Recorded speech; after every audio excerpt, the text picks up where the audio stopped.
waa kan daaqada ka galay gaadhigii madaxweyne Farmaajo oo uu ka babanayo calanka Soomaaliya.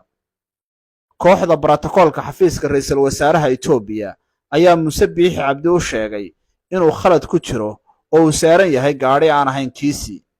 Muuse Biixi Cabdi daqiiqado kooban ayuu wuxuu ismooday madaxweynaha Soomaaliya oo waa kan gaadhi aanu lahayn dalaq yiri ka soo deg mudane oo fool gaadhigaagii.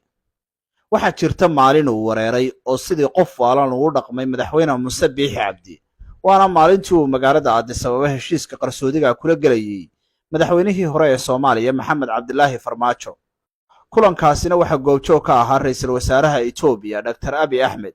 in Muuse Biixi Cabdi heshiiskaasi uu galay isagoo la dhacsan. xaraaradda maalinta Muuse Biixi Cabdi waxay gaadhay heer uu ismooday madaxweynaha dowladda federaaliga ah ee Soomaaliya oo waa kan daaqada ka galay gaadhigii madaxweyne Farmaajo oo uu ka babanayo calanka Soomaaliya. kooxda borotokoolka xafiiska ra'iisul wasaaraha Itoobiya ayaa Muuse Biixi Cabdi u sheegay inuu khalad ku jiro